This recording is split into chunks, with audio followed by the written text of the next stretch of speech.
Hey guys, Brad Gilmore here. Want to give a big shout out to our title sponsor, Walker Texas Lawyer. If you or a loved one have been injured in an accident, whether that be a car, truck, motorcycle accident, or some kind of other issue, hit up Walker Texas Lawyer at 713-552-1117 or walkertexaslawyer.com.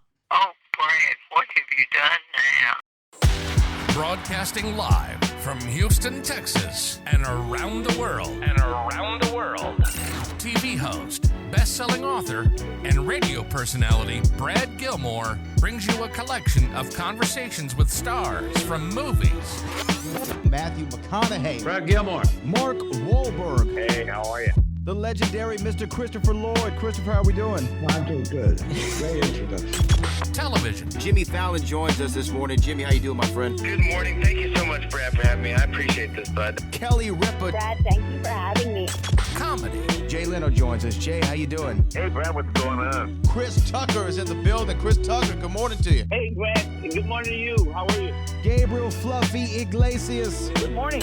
Music. Lola Monroe. Thank you. Thank you for having me. The legendary frontman of AC/DC, Brian Johnson, joins us right now. Brian, how you doing? Good morning, Brad. What looking to talk to me, funny lad. Grammy Award winner Maya joins us. How are you?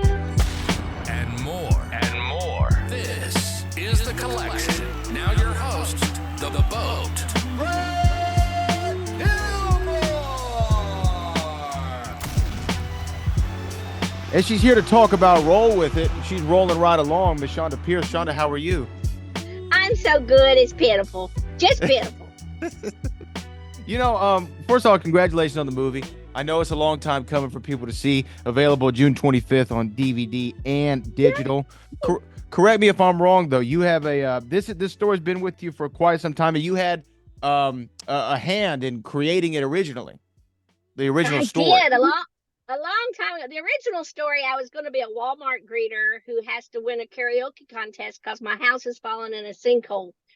Well, Chris Dowling and Larry Bresner and a gazillion wonderful directors and producers said, you know how expensive that is. So Chris Dowling is so brilliant. He's a great writer and a great director of this movie. And they came up with a better, more, reasonable conflict. And so I'm just a waitress at the Biscuit Barrel, and I have to win a karaoke contest because my house is in back Texas. The sweetest thing is, my husband and I worked on the original script before he passed away. And so there were elements of it that Chris stayed with that I talked to my dead husband. My husband wrote that part. So, it was so tender. There were some really tender real life issues in the movie that I just love. And then we got to film it in my own hometown that I'm driving through right now, Ashland City, Tennessee. There's like 2 traffic lights in the whole town.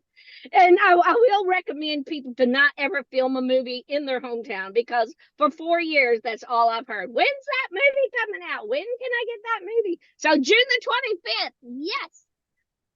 Well, you know what? June 25th is going to be here. I watched the movie. I had a really good time. And again, being from Texas, being from the South, I feel like, Tennessee, we're cousins essentially. And, yes. you know these people. I knew a lot of these people when I was watching it. It felt, obviously because of your influence, but it felt real and it felt natural. Was that important for you that everybody kind of nailed the Southern sensibility? It really did. Because there's 2 things. I've seen Christian movies that are really bad. Second of all, I've seen people try to be Southern that are really bad. So it was really wonderful to get great actors and actresses and just have a fun time with it. And the authenticity of being in my little town in Tennessee. And at the same time, do you know, in Dallas, we won this film, the film festival that Dallas has every year. We won most likable, or the audience the audience loved it the most. We got an award. I can't even remember what it was. But all that to say, because of that, everybody kept mentioning that it was very authentic feeling to them, that none of us were really fake Southerners. I'm like, you can't fake this accent.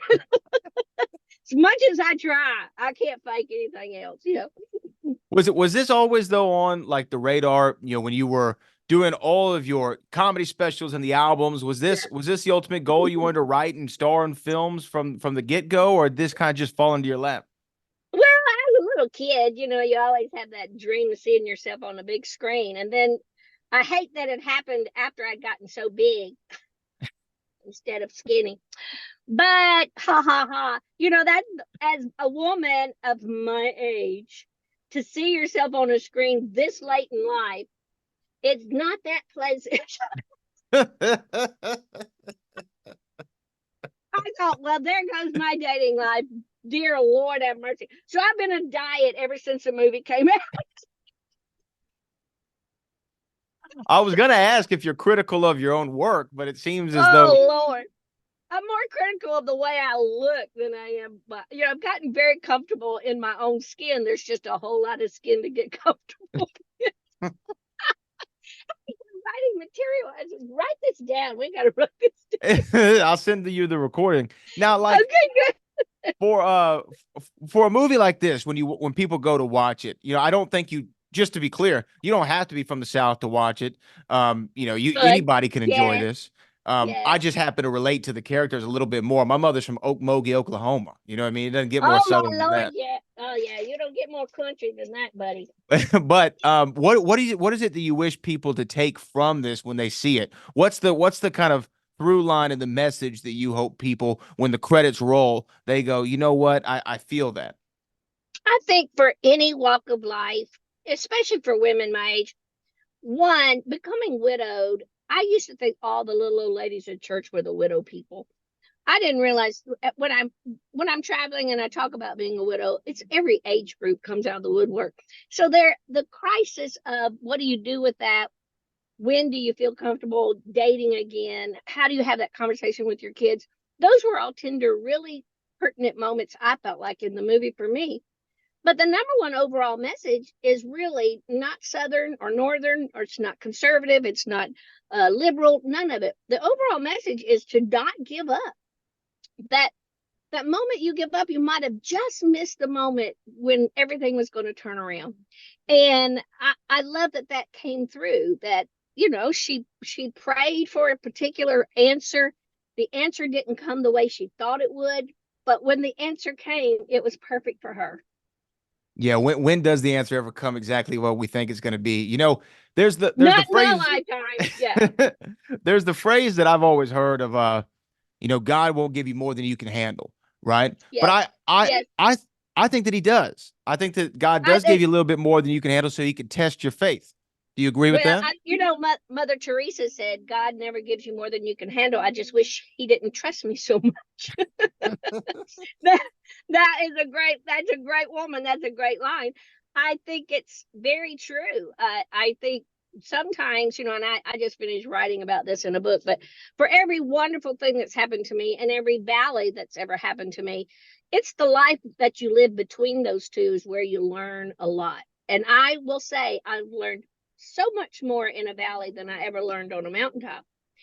Those are the nuggets you take with you. And then those are the things that you are obligated to turn around and tell the people coming up behind you, there's a pothole in the road up here. Be very careful. And I think that's how I've lived my life, is just warning people of what to do right and showing them what you do wrong, and praying that they get the message, that helps them with their life as they move on. Yeah. You talk about writing books, which you've written several and had several comedy specials. Obviously, writing's intensive in comedy. You have to constantly be thinking of jokes and working things out on the road or wherever in the clubs. Do you enjoy writing, though? Because I will tell you this. I've written a book myself, and I did not enjoy the process. I was so happy when it was over with, but during it, I found it torturous. I find it torturous even to just write comedy at this age. I'm like, let me just go live my life and hopefully do something stupid, Did I lose you? No, I'm here. Oh, good. So I live my life with a pad and a pencil nearby, so when something funny happens. But when you're in front of an audience night after night after night after night, and I tour very very extensively, and what happens during those nights is something will come up and it'll be funny, and then the next night I'll do it and work on it again, and it'll grow. And I say all the time, comedy is like mold. If you leave it out long enough, it's just to grow into something wonderful medicine by the end of the week, you know. And so that's how I feel about comedy. Writing books, you're right. It can be very intense, very daunting. You gotta, you know, if anybody out there would tell you they sit down and write word for word all by themselves, everybody's got a good editor or somebody. My husband was the best. I used to say all the time, I sleep with my editor. He was the best editor. He was the best writer, you know. So I can't say that I sleep with my editor now, because then I would lose my entire fan base. You know, and yes, I agree. You know, it takes a village. It really does to do anything. It really does. Yeah. Especially to make a movie. Working on this and working with so many different people, and having these great collaborations. Was it all kind of like we're all rowing at the same pace? Everybody understood the assignment, and y'all had a good time making this? Yes. You know, it was. I learned so much. I mean, I've been in about 4 or 5 Hallmark movies, just small little bits where you just step in and do your thing, and it takes about 2 days and you leave. I had a larger role in a movie called Selfie Dad with Michael Jr. And then I had a good, decent role in a movie called All Saints, you know, but most of them were just supporting pieces, and you slip in, takes you a couple of days, you get going again. This was weeks of work, and then it was weeks before you even start filming of work, of just getting the character right, and you know, from wardrobe to the very last cut to the voiceovers to the songs you have to sing. I learned so much in the process. And Chris Dowling, such a sweet director, and he's from Texas. You know, he's a good guy. I learned just listening to him and watching the process of what these directors and assistant directors go through, and I honor and respect them immensely, because you know, they took this novice of a, you know, ADHD crazy comic and made an actress out of her. And they made a hell of a movie you all did together. It's called Roll With It. It's available on DVD and digital on June the 25th. I highly, highly recommend it. Chonda, thank you so much for taking the time to chat with us a little bit today. You're wonderful. Thank you for having me. You have a great day now. Enjoy that Sonic. Thank you, babe. Talk to you later. See ya. Bye-bye.